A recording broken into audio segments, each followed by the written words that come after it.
સૌને જય માતાજી।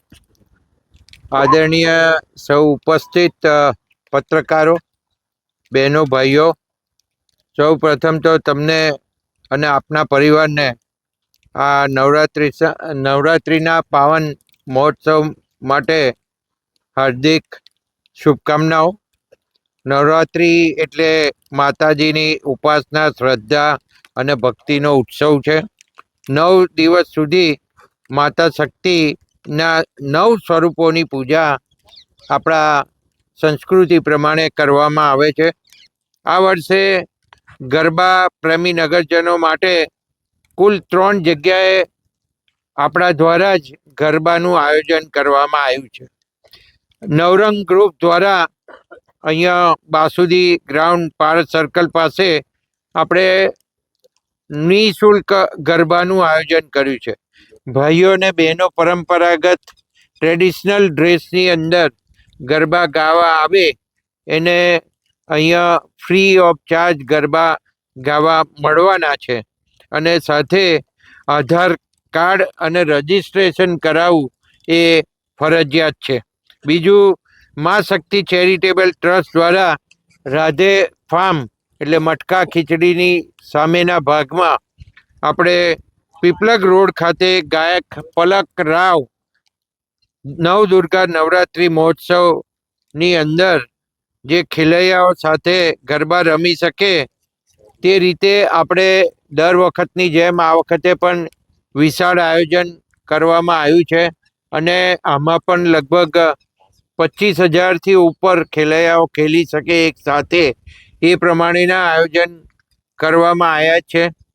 અને ત્રીજું આયોજન શક્તિ ચેરિટેબલ ટ્રસ્ટ દ્વારા જ પટેલવાડીની બાજુના ગ્રામમાં પીપલક ચોકડી પાસે કરવામાં આવ્યું છે અને એમાં નાના બાળકો સહિત સપરિવાર ગરબા રમી શકે એવું એક આયોજન કરવામાં આવ્યું છે। અને સાથે સાથે આપણે એક દિવસ વિકલાંગો માટે અને સિનિયર સિટીઝનો માટે એક દિવસ એ લોકો માટે પણ આપણે ગરબાનું આયોજન આ ગ્રાઉન્ડની અંદર કરવામાં આવ્યું છે। તો એ પણ આપણે માટે, કારણ કે અમારી પાસે ઘણી બધી રજૂઆતો આવતી હોય છે કે અમને પણ સ્વાભાવિક છે કે એ આ જે અત્યારની જે પેઢી જે રીતે જે ફાસ્ટ ગરબા ગઈ રહી છે એમાં તાલ મિલાઈને ગરબા ના ગઈ શકે એટલે એમના માટે પણ અમે અલગથી આયોજન કર્યું છે।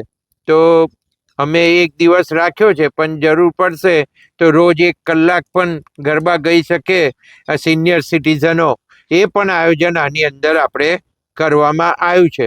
બીજું, આજે શક્તિ ચેરિટેબલ ટ્રસ્ટ દ્વારા જે ખીચડીની સામેનું જે ગ્રાઉન્ડ છે એમાં પણ આપણે રોજ જે આરતીનો કાર્યક્રમ છે એ સમાજના વિવિધ ભાગોમાંથી આપણે ત્યાં અગ્રણીઓ પધારે એ પ્રકારનું આયોજન છે। એમાં એક દિવસ આપણે પત્રકાર મિત્રો માટે પણ રાખ્યો છે અને પત્રકાર મિત્રોએ એમને હેડ ઓફિસથી પણ જેને બોલાવવા હોય એને અગાઉથી અમને જાણ કરી દેજો એટલે અમે જે દિવસ ફિક્સ કરીએ એ દિવસે એ લોકો આરતી માટે પધારે અને ત્યાર પછી ગરબા નિહાળે। એનું પણ આયોજન રાખ્યું છે। એમ સમાજના જુદા જુદા વર્ગ, ડૉક્ટરો હોય, વેપારીઓ હોય, વકીલો હોય, પાર્ટી પ્લોટવાળા હોય, હોટલોવાળા હોય, આ તમામ લોકોને અમે સાંકળી લઈને રોજ એક ગ્રુપ જોડે અમે આ આરતીનું આયોજન કરવામાં આવ્યું છે। સાથે સાથે અમે શસ્ત્ર પૂજાનું પણ આયોજન કર્યું છે। એ લગભગ 9મા નોરતે અમે શસ્ત્ર પૂજનનો એક બહુ મોટો કાર્યક્રમ કરવા જઈ રહ્યા છે અને એ શસ્ત્ર પૂજનથી આપણી જે સંસ્કૃતિ છે એ સંસ્કૃતિને ટકાઈ રાખવા માટેનું કામ કરીએ છીએ।